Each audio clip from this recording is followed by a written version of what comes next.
melanjutkan pengajian kemarin masih dalam bab fi fadilatil ilmi wal ulama. Bismillahirrahmanirrahim. Hadis berikutnya yakni man nadhara ila wajhil alim nadratan fa fariha biha khalaqallahu ta'ala min tilkal nadrati malakan yastaghfiru lahu ila yaumil qiyamah. Hadis berikutnya menjelaskan tentang apa? Tentang bagaimana kita memandang seorang yang berilmu. Man nadhara ila wajhil alim nadratan, walaupun itu satu kali pandangan saja. Tentu pandangan ini bukan pandangan sinis, bukan pandangan benci, bukan pandangan muak, tapi pandangan binadratil mahabbah, pandangan penuh dengan cinta, penuh dengan kasih sayang, penuh dengan rahmat. Syaratnya pandangan tersebut bagaimana? Fafariha biha. Kalau memandang seorang yang berilmu itu ada timbul suatu kebahagiaan, timbul sesuatu yang membuat kita takjub, bisa mengatakan hadza min fadli rabbi, salah satu keutamaan dan fadilah yang diberikan oleh Allah. Dengan pandangan tersebut itu menimbulkan kebahagiaan, maka apa yang terjadi? Khalaqallahu ta'ala min tilkal nadrah, Allah akan menjadikan dari setiap pandangan, satu kali pandangan itu, malakan, Allah ciptakan malaikat yang dikhususkan untuk apa? Yastaghfiru lahu, sebab atau efek dari pandangan seseorang terhadap orang yang berilmu, pandangan rahmah, pandangan kasih sayang tersebut, yastaghfiru lahu, Allah ciptakan malaikat yang dikhususkan atau tupoksinya, tugas, pokok dan fungsi, maknanya tupoksi. Yastaghfiru lahu, khusus untuk memintakan ampunan kepada orang yang memandang bahagia terhadap orang yang alim. Sampai kapan? Ila yaumil qiyamah, sampai hari kiamat. Nah, ini sebuah pandangan. Bagaimana kalau kita menyerap ilmu, kita mendengarkan setiap ilmu-ilmunya. Apa maksudnya di sini? Pandangan itu sekali lagi pandangan yang penuh rahmat. Berapa banyak yang di sini anaknya di pesantren? Banyak. Apa anak? Terus siapa lagi anak yang di pesantren? Atau anaknya digajikan lah? Lah itu yang nyantri itu bukan anaknya saja, masih orang tuanya juga nyantri. Seorang bapak dan ibu tidak akan menaruh atau menitipkan anaknya di suatu lembaga, entah itu pondok pesantren atau lembaga pendidikan, kalau tidak ada dasar cinta terhadap pengajaran. Ada tidak orang benci terhadap seseorang kemudian anaknya ditaruh ke orang yang benci? Tidak ada ya.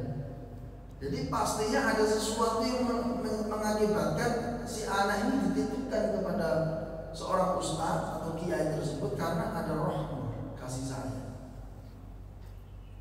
Ketika seorang murid ini memandang gurunya dengan penuh cinta, maka orang tuanya pun sama, harus memandang gurunya juga penuh cinta. Karena kalau tidak seperti itu, saya menjelaskan itu ada di sebuah kitab dijelaskan sab'una bimi'ah, presentasinya atau ukurannya 70% dari 100% kemanfaatan ilmu seorang anak atau kemanfaatan ilmu seseorang atau murid. Annal ilma yunadu bisababi quwwatir rabithah. Ilmu itu bisa mendapatkan kemanfaatan dan keberkahan atas dasar quwwatir rabithah,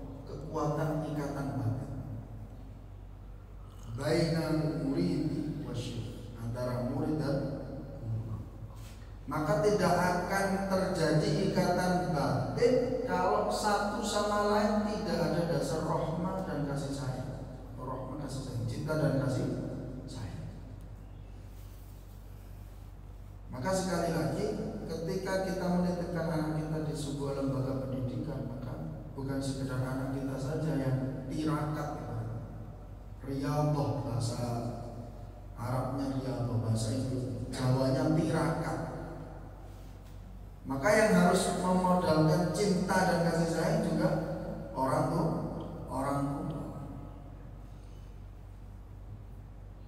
Wa kana Ali ibn Abi Thalib yaqul, Sayyidina Ali bin Abi Thalib ini pernah mengatakan seperti ini, an-nadru ila wajhil 'alim, memandang terhadap seseorang yang berilmu, ibadatun, pandangan tersebut menjadi suatu ibadah.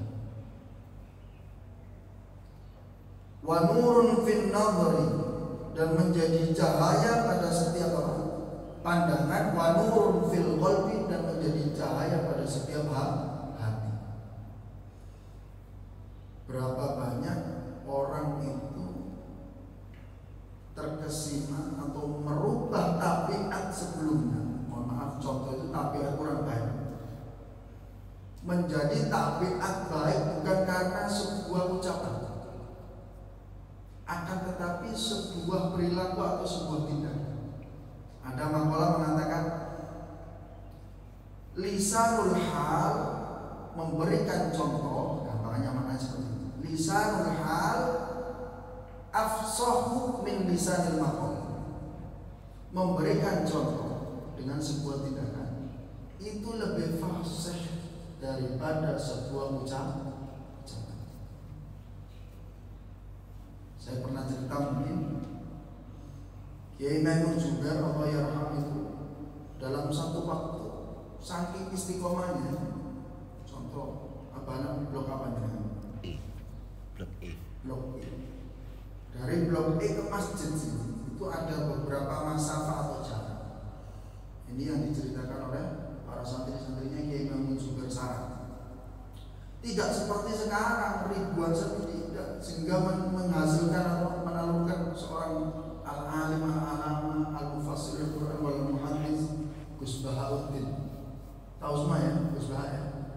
Nah, kita lihat muridnya seperti itu bagaimana? Gurunya kan gitu. Kita lihat muridnya seperti itu bagaimana? Gurunya. Jadi Kiai Maimun Zubair dari blok E, contohnya dari blok E menuju ke masjid ini, beberapa warga di situ antusiasnya kuat. Seperti sekarang Abang atau Abah Yunus, para jamaah silakan datang ke masjid, guru datang berbondong-bondong. Tidak ada yang menghiraukan.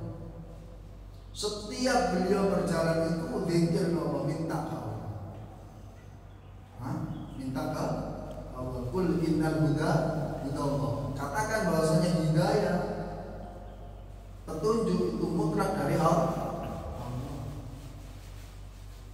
Nah, dalam satu waktu Kiai Maimun Zubair itu sakit sehingga menjadikan tidak lewat dari blok sampai ke sini. Itu kan ada pantangan orang-orang yang mohon maaf main kartu, jagongan, orang-orang yang berbuat fasik. Tapi Kiai Maimun Zubair tidak mengatakan itu saya cuma dilewati saja sambil minta ke Allah. Ini lisan hal. Dalam satu waktu Kiai Maimun Zubair ini sakit, sehingga apa yang terjadi? Orang-orang yang nongkrong ini tidak lihat si Kiai Maimun jalan atau lewat. Di Maimun itu nggak lewat. Satu hari tidak kelihatan, 2 hari tidak kelihatan, 3 hari tidak kelihatan. Sehingga setelah lebih dari 3 hari Kiai Maimun kembali lewat, ditegur sama orang-orang yang jagongan tadi. Kang, telung dino gak ketok lewat ini non di sana. Kemana? Katanya Maimun, pulau pas sakit. Jadi beliau itu sakit kan ya. Sehingga ketika beliau setelah lewat, orang-orang yang setelah menegur itu pikir, oh ya enak ya urip koyo Maimun. Jadi tidak perlu ayo kan. Ini sebuah thariqah, sebuah metode. Tidak harus seperti ini, tetapi tidak menyalahkan yang seperti ini. Berbagai manhaj thariqah, metode jalan atau menuju dakwah. Sehingga apa yang terjadi? Orang yang tadi menegur mikir kok koyo enak urip nyantai, gak bingung opo, gak bingung opo. Urip itu kok omah nang masjid, mulang urip omah sak melo ae main. Sehingga apa yang terjadi ketika adzan atau waktu sholat dia memang jalan itu diikuti sama orang, sehingga jadi tidak. Nah, ini namanya lisan hal afsahu min lisanil maqal, memberikan contoh lebih fasih daripada sekedar berucap. Nah, sekali lagi itu guru. Nah, sekarang kita tahunya muridnya itu. Kalau cerita seperti itu, Syekh Nawawi Al-Bantani, Syekh Nawawi Al-Bantani ini yang pengarang kitab Tanqihul Qauli, ulama kita.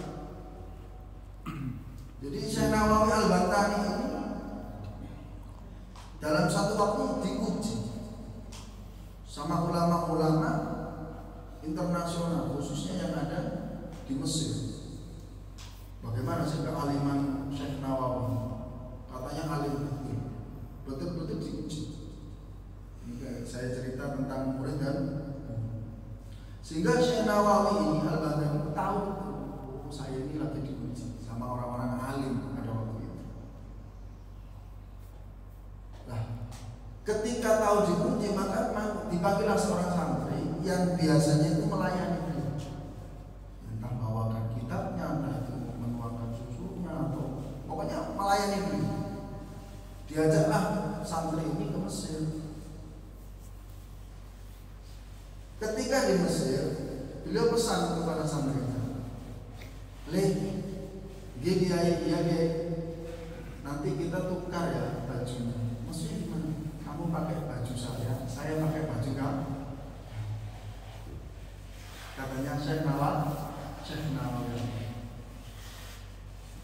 Sehingga namanya santri mungkin permintaan gurunya nggak bisa nolak. Yes. Kemudian nanti ketika berkendara, sampai yang di belakang, saya yang di depan. Jadi ini seolah-olah sama Syekh Nawawi dibalik.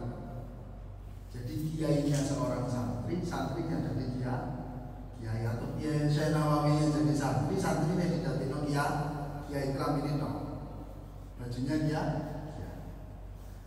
Sehingga ketika datang di sebuah auditorium di aula besar dipanggil Syekh Nawawi Al-Alama Al-Fatil, Syekh Nawawi bin Umar Al-Jawi. Maka ketika dipanggil, Syekh Nawawi menyuruh muridnya sampai di depan, boten kiai sampai di depan. Jadi yang bawakan tasnya ini Kiai Nawawi. Karya ilmiah bisa tidak memecahkan. Dan ini si santri kok bisa berani-berani menjawab, karena dia mungkin saking gugup. Sebelum saya jawab, biarkan murid saya yang jawab. Di santri ini saking bingung ya, aku jawab kok ya. Kan gitu ya. Biarkan murid saya yang jawab. Muridnya siapa ini? Syekh Nawawi dipakaikan pakaian santri ini. Katanya ulama Mesir kurang ajar betul ini. Kok meremehkan kita? Kalau tidak percaya silakan dengar betul, silakan tanya apapun. Dikasih pertanyaan jawab semua jawab. Sehingga diputus sama ulama-ulama itu. Ayo, murid dia Daniel guru kan ya. Paham ya?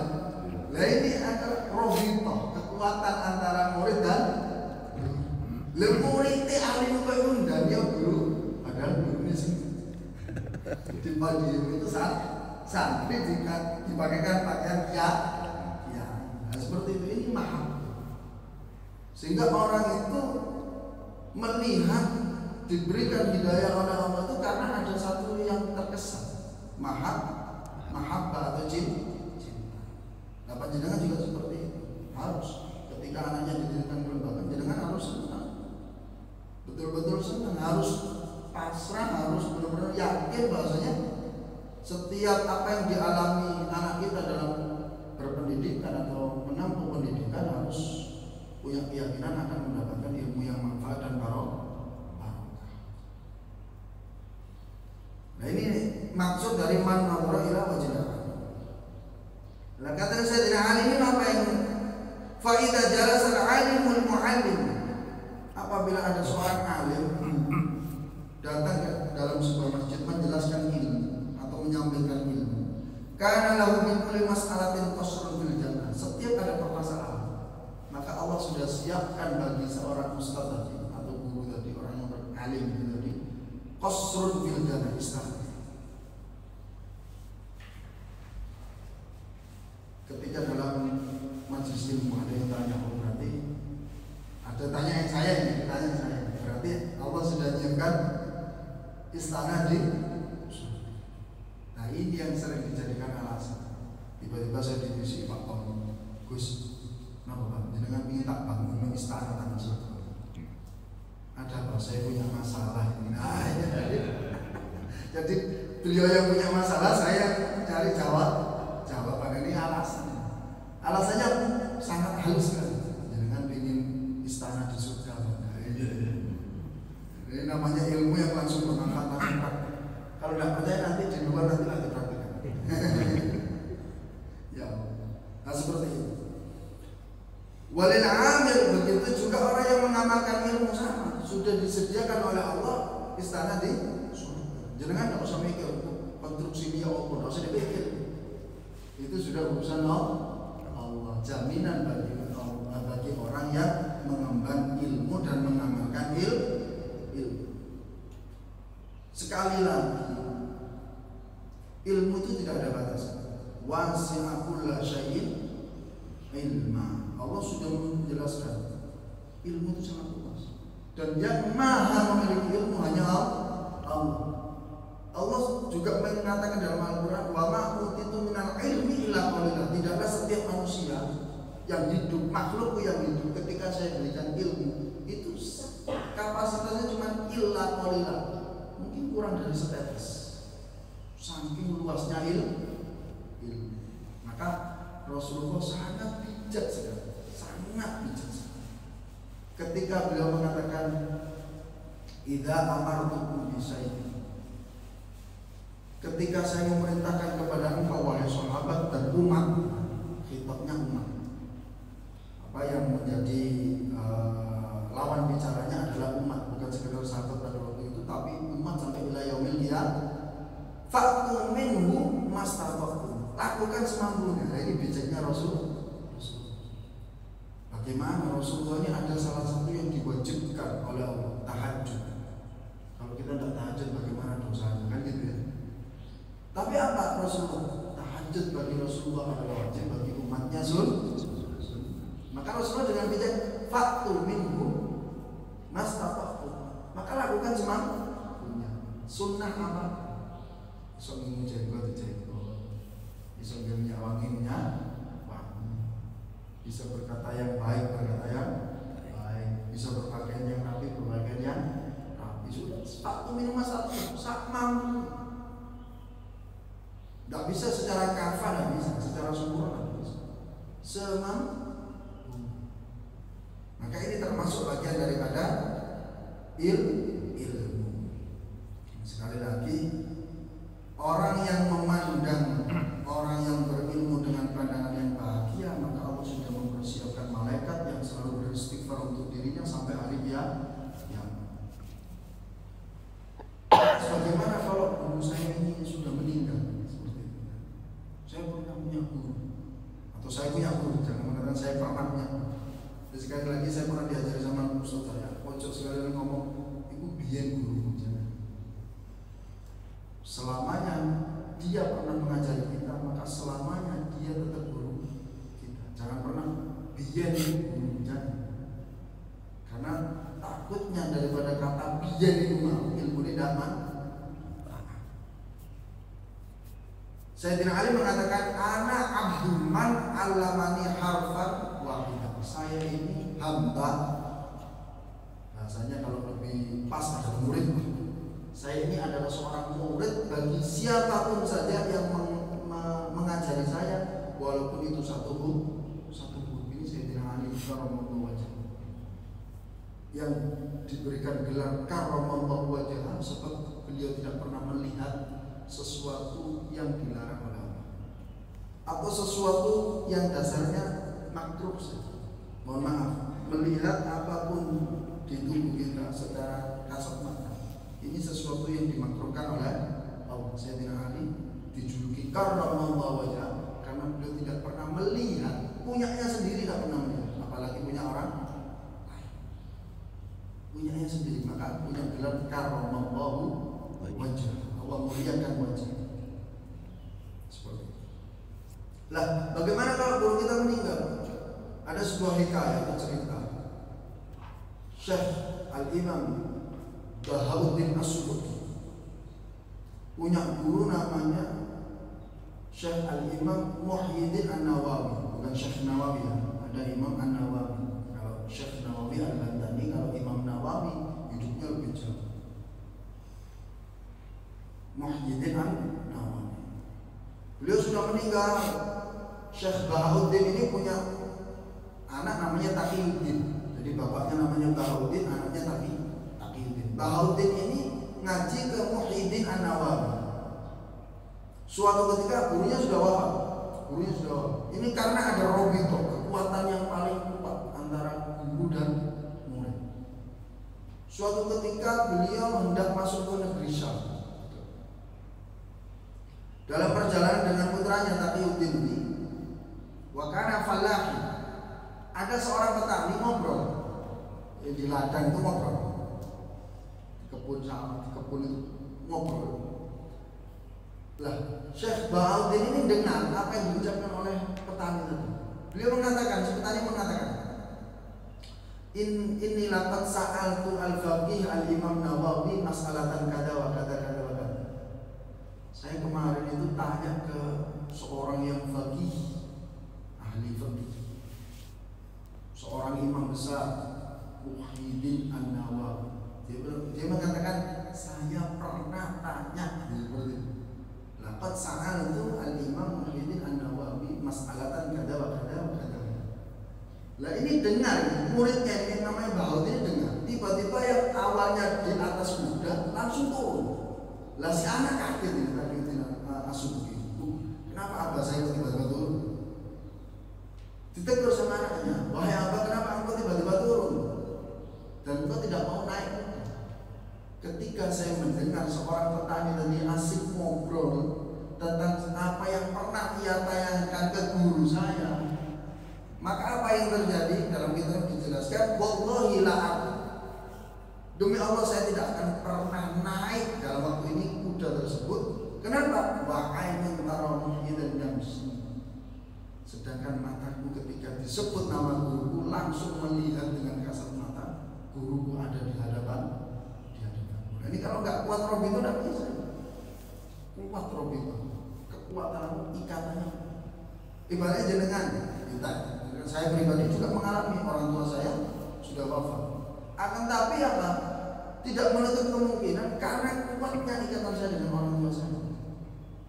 Entah itu yang wadotan atau manama, entah itu dalam keadaan terjaga atau dalam keadaan tidur, didatangi orang tua, tidak menutup kemungkinan karena ada kekuatan ikatan.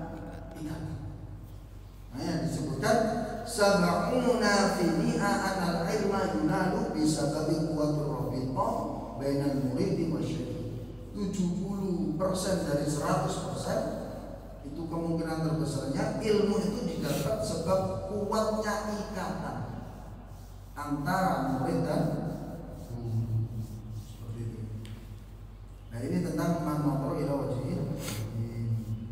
Kemudian hadis berikutnya, man akrama aliman faqad akramani wa man akramani faqad akramallah wa man akramallah fama'wahul jannah.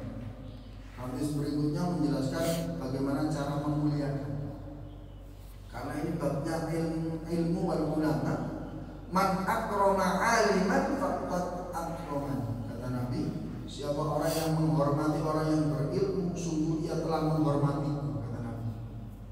Kenapa? Al-ulama warathatul anbiya. Karena ulama adalah pewaris daripada Nabi. Rasulullah pernah mengatakan apa namanya?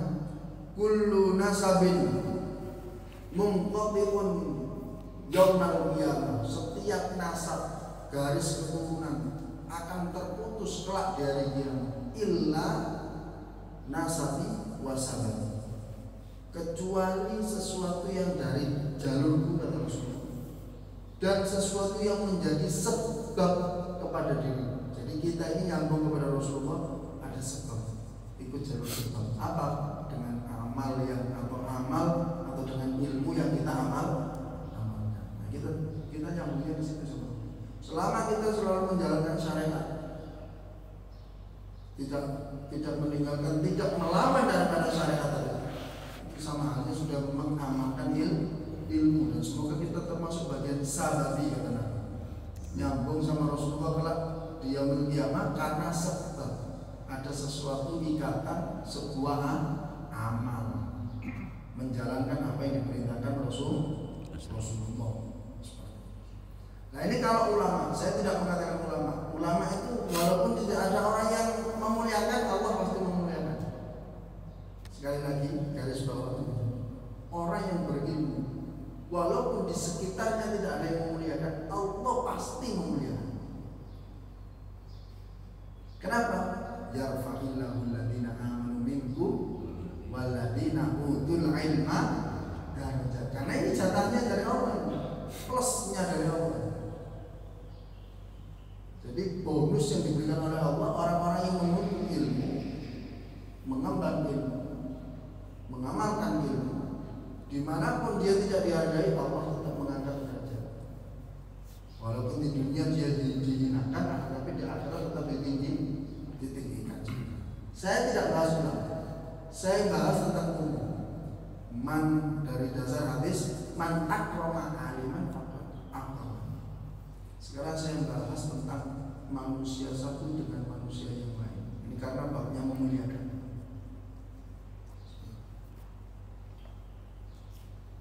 Saya harap kita sama-sama belajar memanusiakan manusia.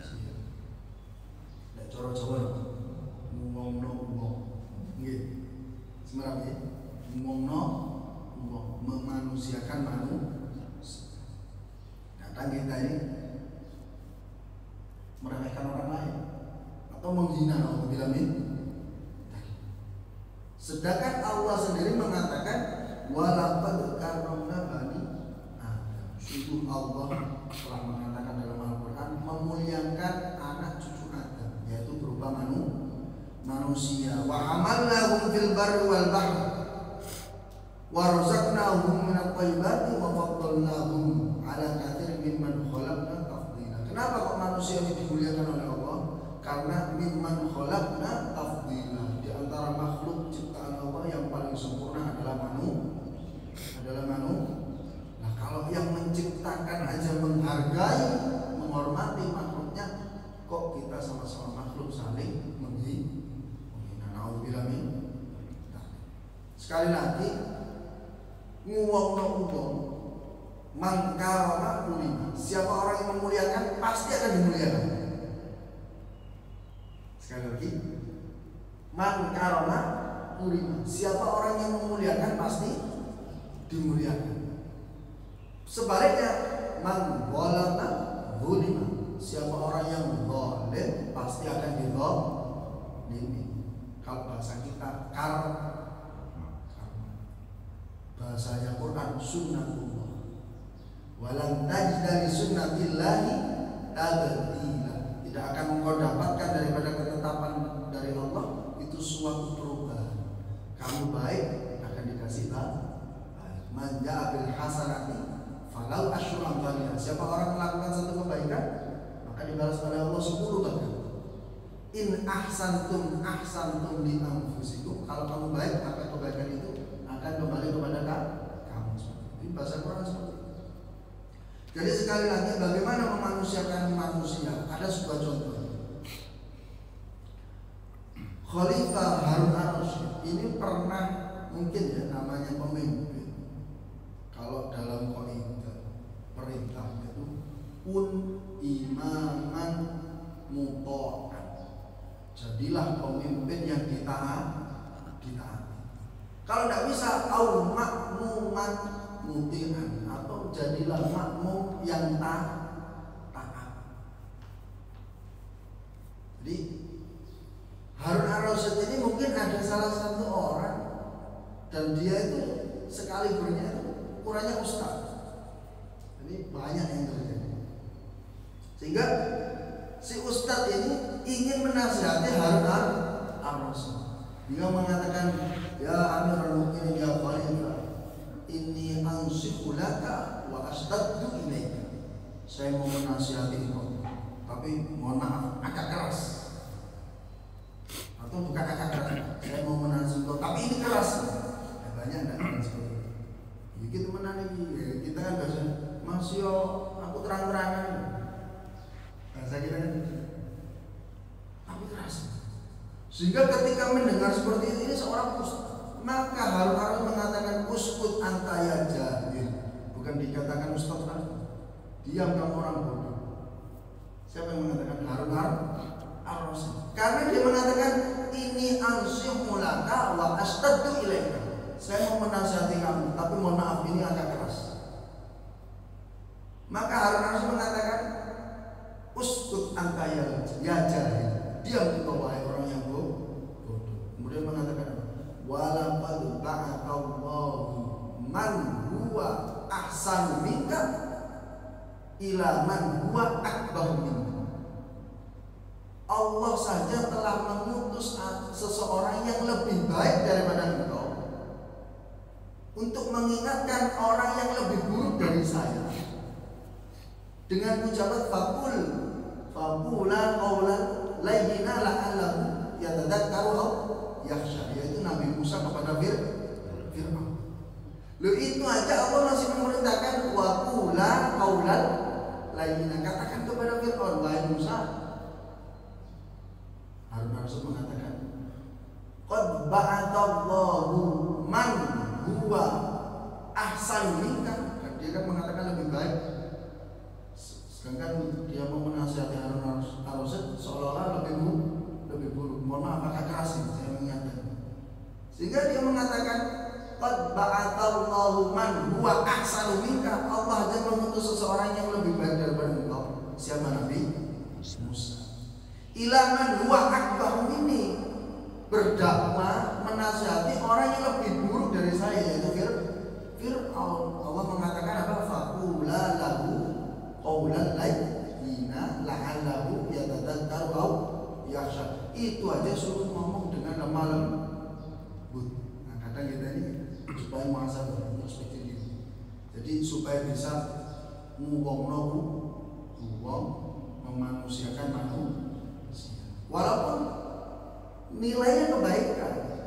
Ada sebuah mahfudzat mengatakan ulil haqqo walau kana murran. Katakan itu walaupun itu, katakan sejujurnya walaupun itu pahit, akan tetapi jangan langsung semena-mena.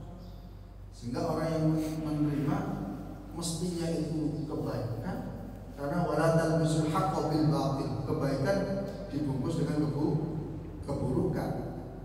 Waqtaqimul haqqo, dan engkau lebih menyembunyikan kebaikan. Wa antum ta'lamun, dan engkau mengetahui. Maka ini namanya apa? Musbur. Apa? Musbur, tidak manfaat. Kalau ada saudara kita salah atau kita minta nasihat, yang paling baik adalah kita panggil dengan bahasa yang baik. Bagaimana kalau semua dipermalukan di depan umum? Nasihatnya baik tidak, tapi tidak akan diterima. Tidak menambah persaudaraan, tapi menambah permusuhan. Karena negurnya di hadapan orang. Iya kalau dia mau bisa menerima, kalau tidak. Nah ini saya ngomong apa? Khalayak umum, bukan mengatakan ulama. Kalau ulama kan jelas. Kalau di sini Rasulullah mengatakan man akrama aliman. Siapa orang yang memuliakan seorang yang alim, faqad akraman. Sungguh dia telah memuliakan. Wa man akramani, siapa orang yang memuliakanku, faqad akramallah, maka dia pasti memuliakan Allah. Wa man akramallah faqad jannah, maka siapa orang yang memuliakan Allah, maka Allah sudah siapkan bagi dirinya tempat di surga. Nah ini namanya tentang kemuliaan. Saya cuma Burima. Siapa orang yang memuliakan pasti akan dimuliakan. Mambolama burima. Siapa orang yang melakukan kezaliman pasti akan dizalimi. Walan tajida li sunnatillahi tabdila wa tahwila. Kita tidak akan mendapatkan sesuatu yang menjadi ketetapan Allah tadi. Baik akan mendapatkan kebaikan, buruk akan mendapatkan keburukan sesuai dengan apa yang kita perbuat. Apa? Sunnatullah tadi, sesuatu ketetapan yang ditetapkan oleh Allah tidak akan berubah dan tidak akan tergantikan. Sekali lagi, memuliakan seseorang itu kita akan mendapatkan juga kemuliaan. Terlepas dari itu nanti kalau ngomong ulama itu sudah pasti. Karena kalau kita memuliakan ulama, Allah mengatakan innama yakhsyallaha min ibadihil ulama. Karena ulama itu orang yang paling tahu bagaimana cara takut dengan Allah. Ada sebuah guyonan itu Gus Dur pernah mengatakan seperti itu. Pernah diprotes, Gus Dur, kenapa seorang kiai boleh melakukan kesalahan sedangkan kita tidak boleh? Katanya Gus Dur dengan entengnya beliau mengatakan, ya karena kiai itu ngerti cara tobat, sampai nggak ngerti cara tobat. Lah ya enteng sekali.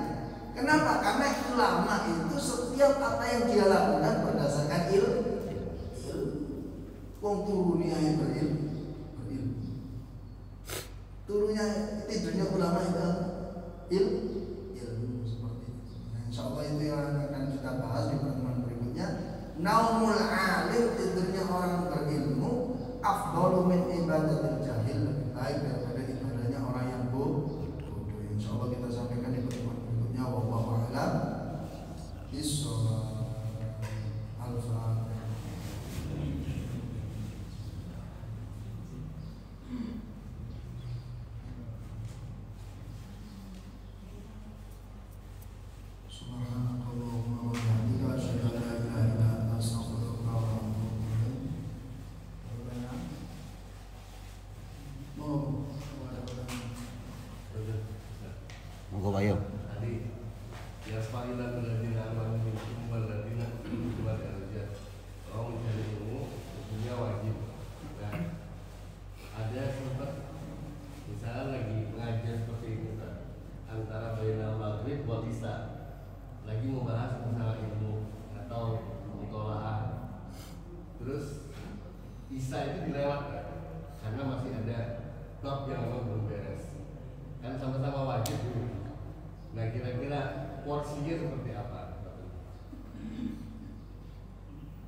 Isanya ditakhirkan, tidak ditinggalkan, ditakhirkan. Kalau ditinggalkan pasti tidak boleh. Kalau ada suatu kewajiban, sekali lagi takhir ini karena bahasa akhir, karena kita tidak akan lepas dari perjalanan ini untuk semua. Ada yang niat jamaah, ada yang niat walaupun dia hadir dalam suatu tempat, tidak safar, tidak berpergian, dia niatnya itu mentakhirkan. Jadi takhir itu beberapa hukum. Salah satunya yang paling bahaya, hampir kepleset orang itu. Saya nggak sholat, saya nggak sholat dulu ya. Nanti sering nggak kita asik ngobrol ya.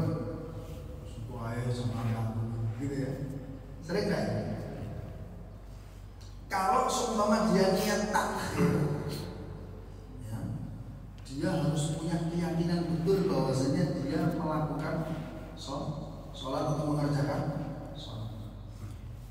Walaupun tetap afdhalul ibadah as-sholatu ala waqtiha. Sholat tepat waktu ini afdhalul ibadah. Karena apa? Ini kewajiban kita. Inna sholata kanat 'alal mu'minina kitaban mawquta. Al-Quran mengatakan begitu di Quran. Jadi orang Quran itu sudah tercatat, sholat itu sudah mawqut, sesuatu yang sudah ditentukan waktunya. Maka kalau jenengan pingin takhir sholat seumpamanya zuhur atau paling lama kan isya, asik belajar atau di luar, tidak sholat sih kuai. Lah ketika jenengan ngomong nanti itu harus punya keyakinan saya melakukan sholat pertama. Atau ketika diajak jamaah, sholat saya kok air. Dia harus punya keyakinan dia juga berjamaah sehingga tidak makruh. Jadi mengakhirkan sholat itu hukumnya apa? Makruh. Makruh itu sesuatu yang tidak disukai mestinya. Namanya makruh. Bagaimana kalau ada majelis ilmu di situ berkumandangkan adzan isya tidak langsung sholat? Apabila yang dibahas itu benar-benar darurat tentang ilmu, dan ketika mengedepankan ilmu dan sholat isya-nya lebih ke belakang, maka niat takhirnya ini bukan karena lain kecuali karena ilmu. Jadi bukan ninggalkan takhir, tapi kalau meninggalkan saya pasti kenyalan. Orang itu ngaji tiba-tiba adzan isya terus ngaji terus, setelah isya selesai ngaji ngalih lagi ninggal. Tidak sembahyang, ini namanya ninggalkan. Tapi kalau selama masih takhir masih diperbolehkan. Li ajril ilmi, selama itu untuk ilmu. Kalau li ajril dunya, nah ini urusan lain nanti. Kalau untuk urusan dunia, nah ini urusan lain lah. Kalau urusan dunia, ini kan harus punya helah dan solusinya. Ketika saya ada urusan dunia yang harus saya kerjakan dan saya menunda sholat, dengan harus punya keyakinan saya tidak meninggalkan alias sekedar mentakhirkan saja. Tapi harus besarnya afdhalul ibadah, afdhalus sholat, as-sholatu ala waktiha, sholat tepat waktu. Jadi tidak apa-apa walaupun mentakhirkan li ajrin ilmi, karena ilmu. Ada lain?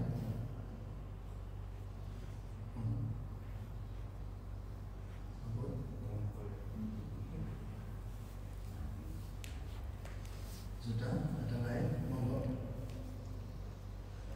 Cukup ya? Kita tutup dengan kafaratul majlis. Subhanallah